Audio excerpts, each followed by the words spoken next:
This is your news source evening bulletin for today, Monday, the 31st day of March in the year 2025. I'm Gordon Mosley reporting, and here is what we're tracking tonight. The leader of the People's National Congress Reform, Aubrey Norton, met early this morning with leader of the Alliance for Change, Nigel Hughes, on the possibility of an APNU AFC coalition for the upcoming elections. PNC Reform Executive Member Sherwood Lowe and AFC General Secretary David Patterson accompanied the two leaders to the Sunrise meeting. The meeting came hours after the AFC released its proposal for a coalition with the APNU. News source understands that the PNC leader has already rejected the 60-40 allocation of government positions as proposed by the AFC and is looking more at a possible 70-30 distribution, with the APNU having the 70% share. The two leaders spoke briefly to the media. Look, basically what we have agreed is that the AFC will put their recommendations or their positions in writing, and then we will meet to address them. I can say to you, we haven't closed the door on coalition. I think the talks are useful, very useful. Hope is alive and kicking, and we look forward to further engagements. On Sunday night, the Alliance for Change unveiled its wish list of requirements for a coalition with the APNU.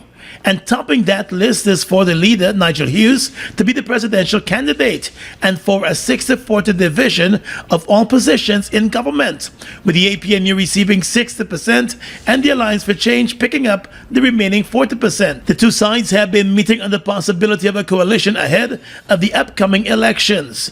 In its Sunday statement, the Alliance for Change said its National Executive Committee held a special meeting and approved the conditions for coalition with the APNU. The AFC conditions also included in a case where the AFC does not get a nudge for the presidential candidate position, it is proposing that the party from which the presidential candidate is named shall not be permitted to nominate and or occupy the position of leader of the list. The statement from the AFC came a day after the PNC Reform leader, Aubrey Norton, said his party has the largest bloc in the coalition and will not be used. The PNC Reform is the largest party in the APNU. Back in 2015, the APNU and AFC entered into a coalition agreement based on an agreement known as the Cummingsburg Accord. The coalition campaigned on that accord and won the elections that year. The accord was renewed for the 2020 elections, which the coalition lost. When the accord expired, the AFC opted not to renew it, while maintaining its seats in the National Assembly as a coalition.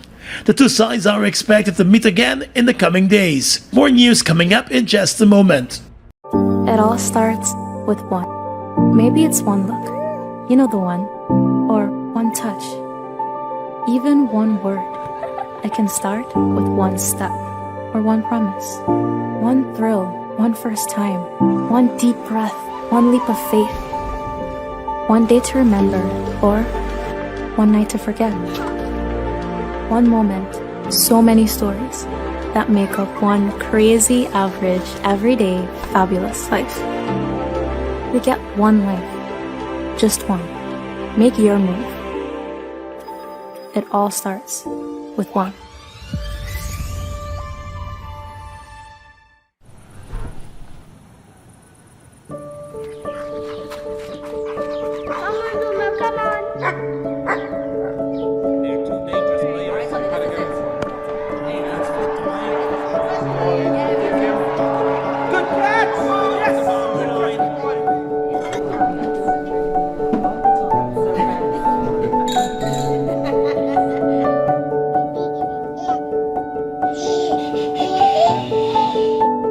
Your own home is so much more than just four walls, floors, and ceilings. It's a lifetime of great memories and stories. Come talk to us and start your journey home today. Republic Bank, we're the one for you.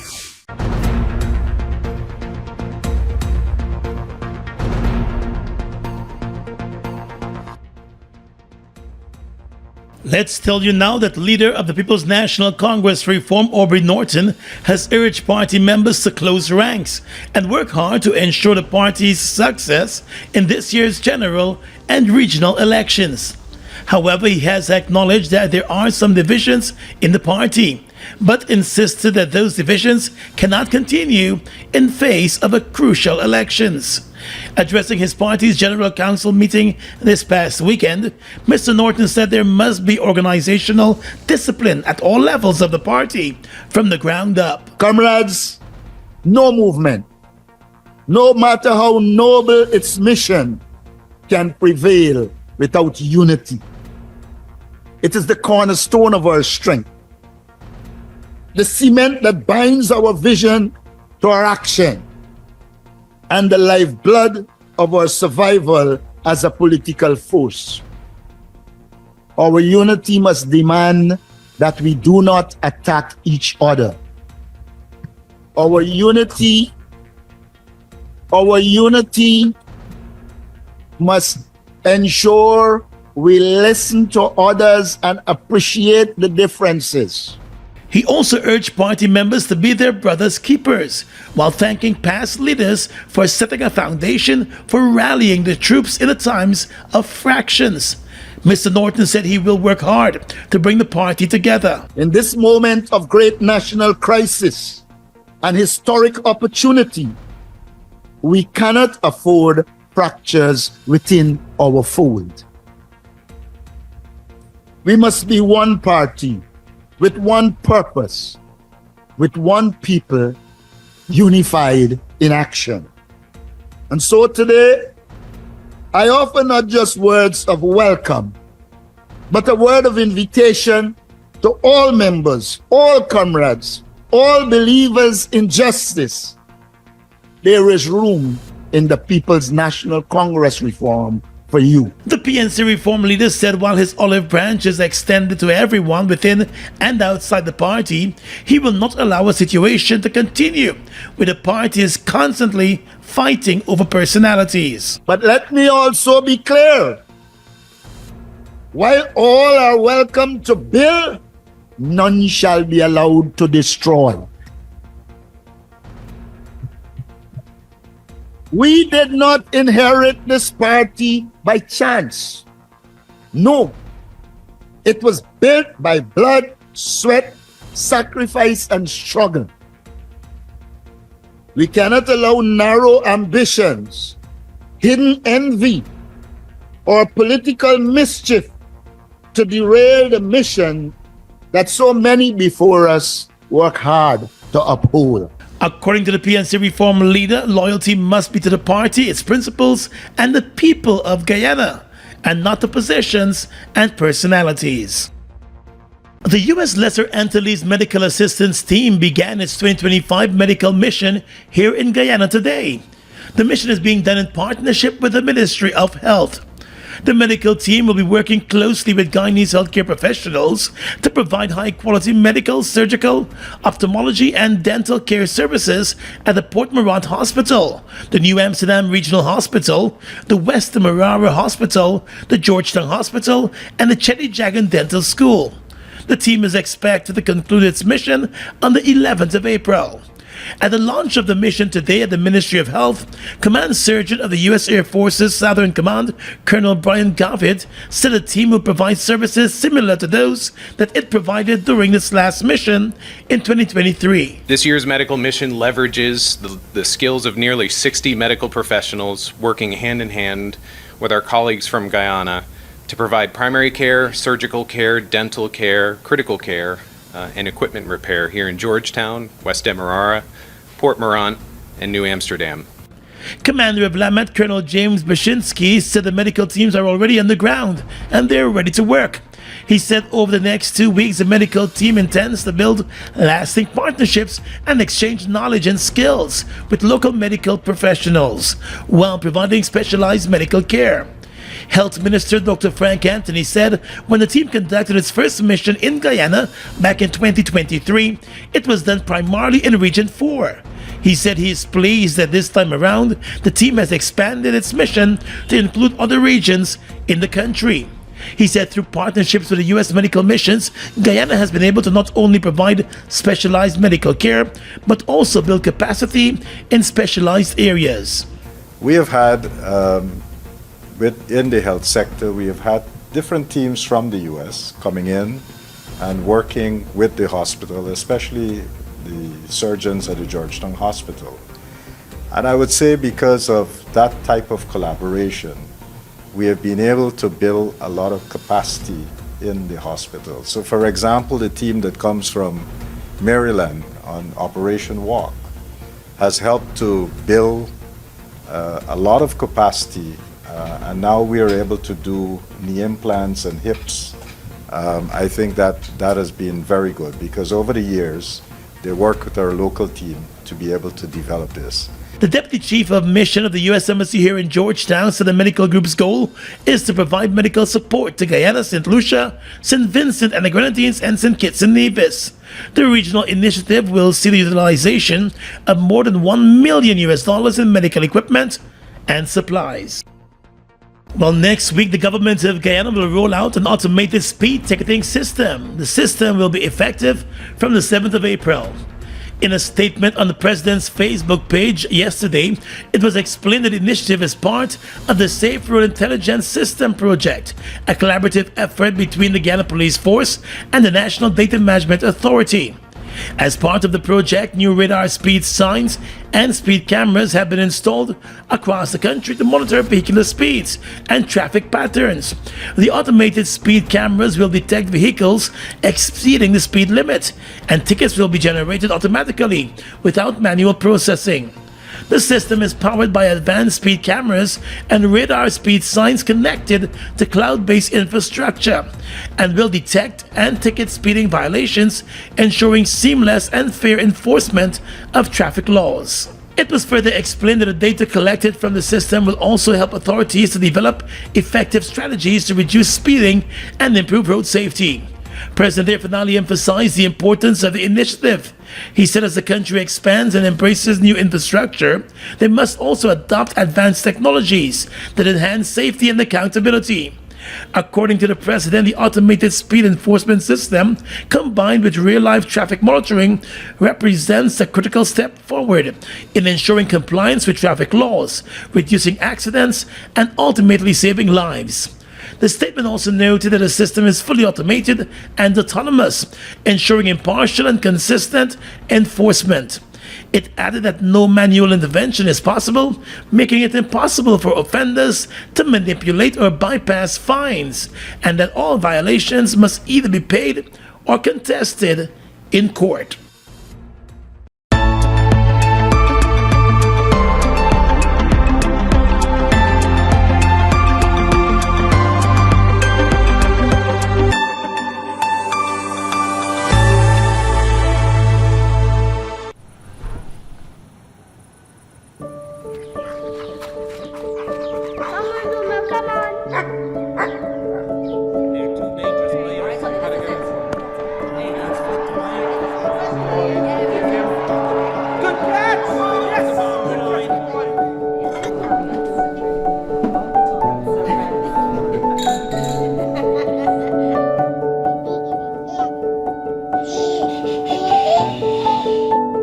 Your own home is so much more than just four walls, floors, and ceilings. It's a lifetime of great memories and stories. Come talk to us and start your journey home today.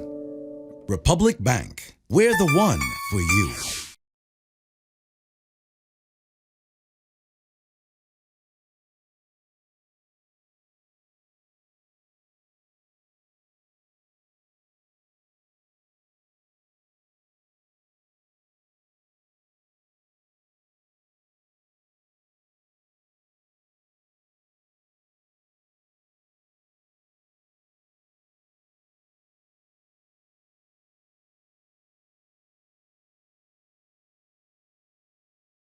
Well, social media commentator Mikel Rodriguez, known as the Guyanese critic, has lost in his attempt to get the High Court to overturn a judgment against him in favor of the Mohammeds, Nazar and Azruddin Mohammed. He has been informed by the court that a $52 million judgment against him still stands, and he will now have to pay additional costs to both Nazar Mohammed and Azruddin Mohammed. Rodrigues' entire appeal of the original judgment has been dismissed by the court. The court also ruled today that the injunction against Rodrigues and his They Break News company, preventing him from further defaming the Mohammeds, continues in full effect. His appeal of that injunction was also dismissed. In handing down the judgment, Justice Nigel Niles stated that the explanation provided by Rodrigues and his company to the court in their effort to overturn the original judgment was inadequate and did not satisfy the court. In the lawsuits against the Guyanese critic, which were filed back in May of last year, the Mohammeds stated that Rodrigues, at various times in February and March of 2023, during his morning program, defamed both the father and son. It was explained that in the case of the father, Rodrigues played several voice notes of him on his live online program and later made derogatory remarks against him. The senior Mohammed in his court document said he was offended by multiple statements made by Rodrigues during his talk show, but particularly took umbrage to Rodrigues insinuating that he is a criminal. Mr. Mohammed also submitted to the court that Rodrigues made statements to the effect that his family was financing the teachers' protests back in February of last year. According to the businessman, Rodrigues, in another program in March, told his audience that the Mohammeds destroyed many lives. He said he was also offended by other statements made by the Guyanese critic. 8 months after he was caught in a crossfire and shot in the head as two men traded gunshots, 7-year-old Jeremiah Gustav succumbed to his injuries at his Charlestown home on Saturday. The lad was a patient at a Georgetown hospital for just over 5 months. However, he was discharged into his family's care earlier this year. Family members said he started to display breathing problems on Saturday and was later pronounced dead. The young boy never fully recovered. He had like 9 surgery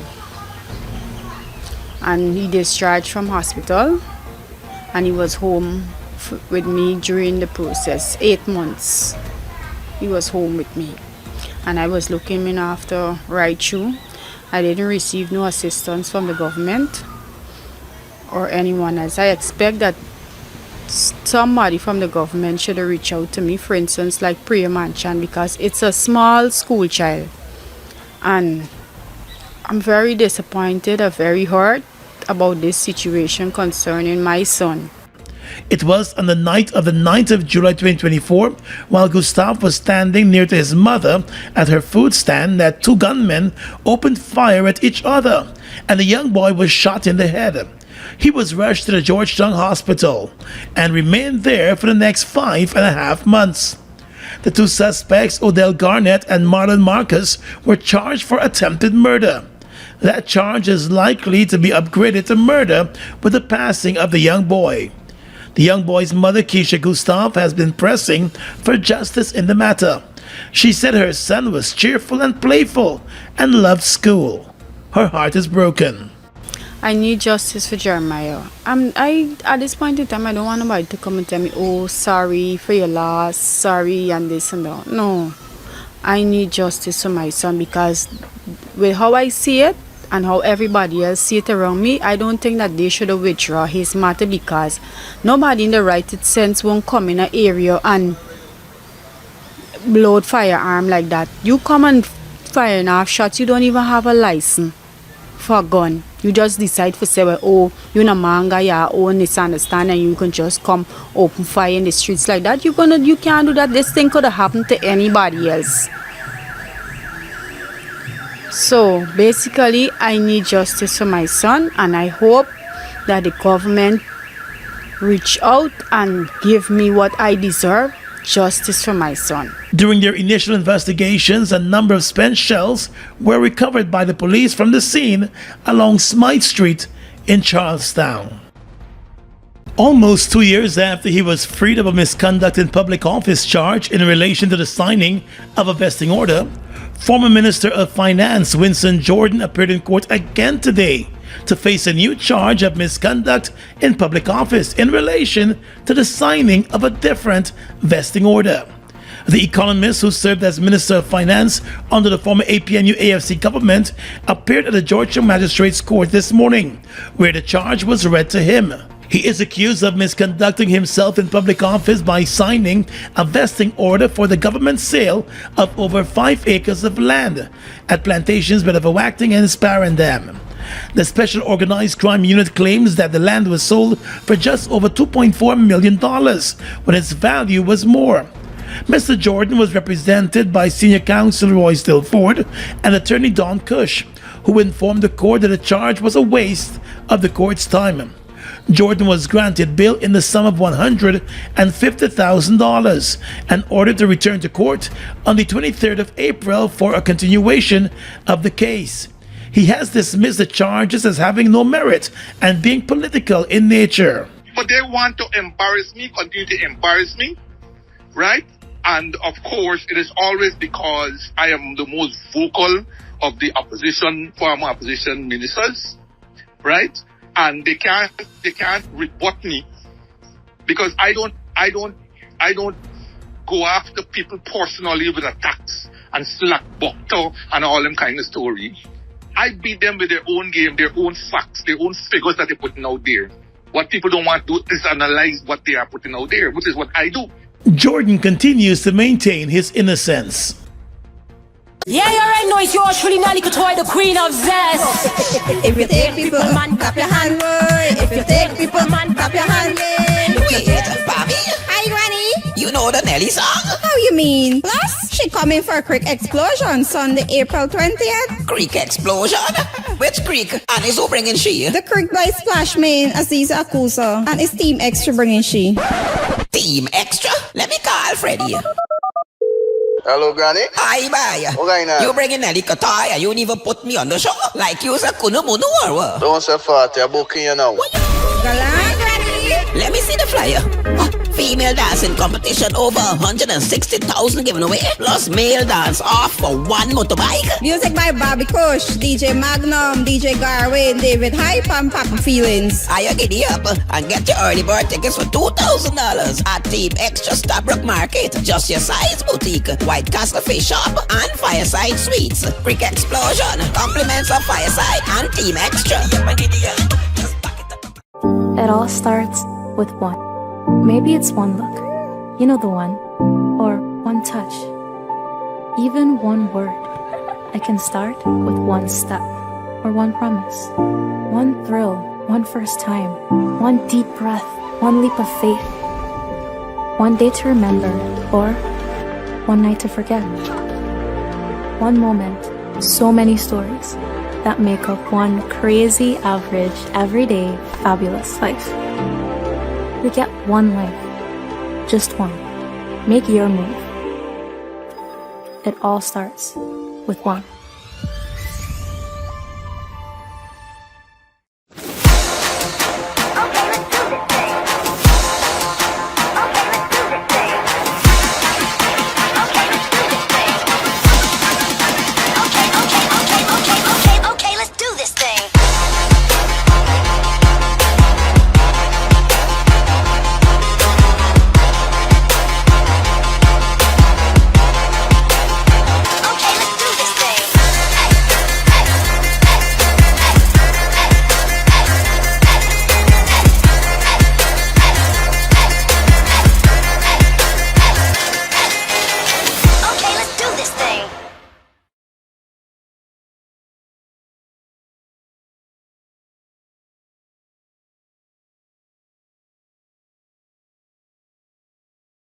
Guyana's economy is rapidly transforming, and we're all part of it.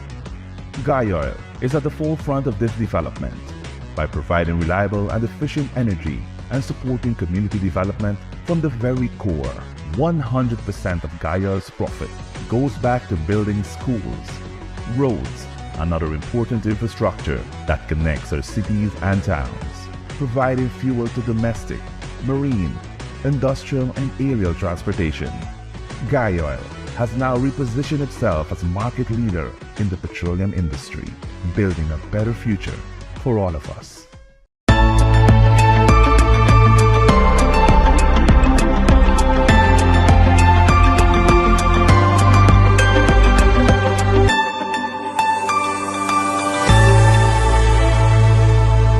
With your regional and international news tonight, I am Svetlana Marshall in the region. U.S. authorities have notified Spanish oil company Repsol that its license to export oil from Venezuela is to be revoked, a company spokesperson said today, while Spain's foreign minister promised to defend Repsol's interests.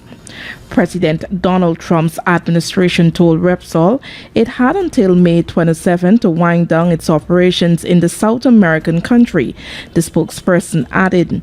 Last week, Trump issued an executive order declaring that any country buying oil or gas from Venezuela will pay a 25% tariff on trades with the United States.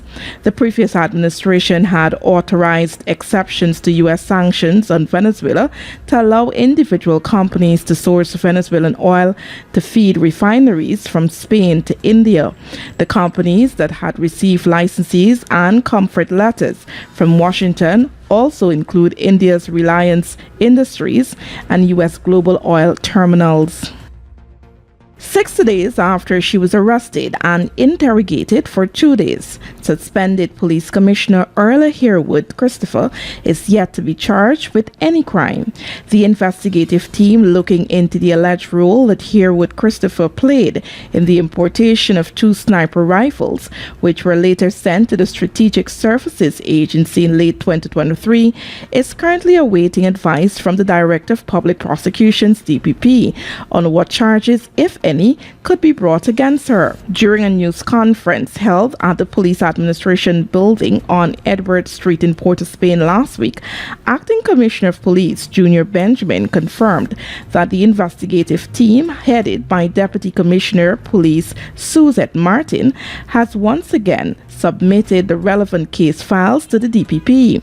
On February 19, Trinidad Express reported that the investigative team had visited the DPP's office for legal advice on how to proceed against Herwood Christopher. The team left and was told a decision would be made soon. And finally tonight, international news.